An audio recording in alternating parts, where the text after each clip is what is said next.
Continuing in more local news, the Sri Lanka Freedom Party and the Sri Lanka Podujana Peramuna reached a memorandum of understanding today. Representatives of both parties gathered at the Foundation Institute in Colombo this morning to sign the agreement.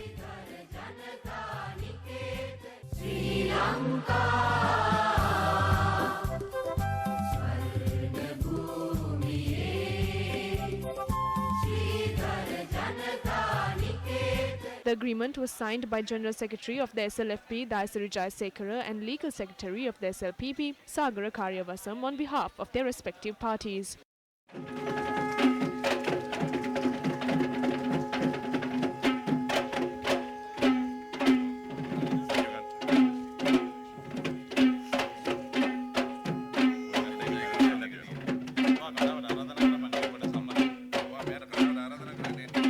The agreement signed by both parties was not issued to the media. The grassroots level SLFP supporters should not think that we have betrayed our party. We will not betray our party. We have begun the journey of protecting the country and ensuring the victory of Gotabaya Rajapaksa. Some people think the SLFP has joined the SLPP. We united based on a memorandum of understanding. We will move forward. We can predict the results of the presidential elections today. Through our agreement, we can add 1.5 million votes and 5 million votes. We will have a total of 6.5 million votes at the election. We have achieved this victory. There are two people who are responsible for creating this opportunity. The leader of the Sri Lanka Podujana Peramuna and patron of the Sri Lanka Freedom Party, former President Mahinda Rajapaksa, and leader of the Sri Lanka Freedom Party, Maithripala Sirisena.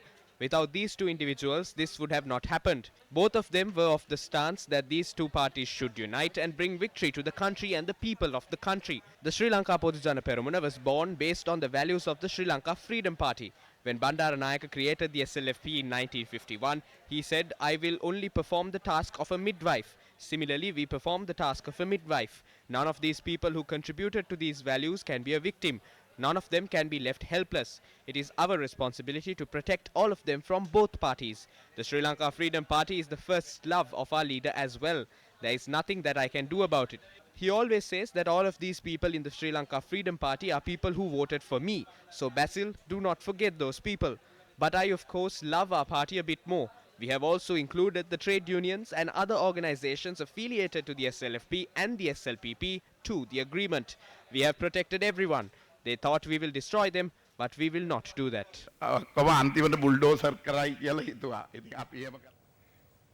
Former President Chandrika Bandaranaike has informed the General Secretary of the Sri Lanka Freedom Party, Dayasiri Jayasekara, to refrain from considering only personal interests and allowing the SLFP to be destroyed. Former President Chandrika Bandaranaike has posted her note to the SLFP General Secretary Dayasiri Jayasekara on her Facebook page. In her note, former President Bandaranaike questions, how can you decide to support Gotabaya when over 90% of our organizers have stated that they are against it? The note reads, if Maitri has said he wishes to give up the presidency of the party, we will support you to take up the presidency and to rebuild the party. Former President Bandaranaike noted that our party has weakened not because we joined the alliance with the UNP and other parties, but because our leaders didn't have the strength and vision to lead the coalition and also got fooled by the Rajapaksa conspiracy and destroyed the good and messed up the party. The note says if the SLFP was allowed to be built and the law was allowed to function properly and action was taken against murderers and robbery, the country and SLFP would be very strong by now.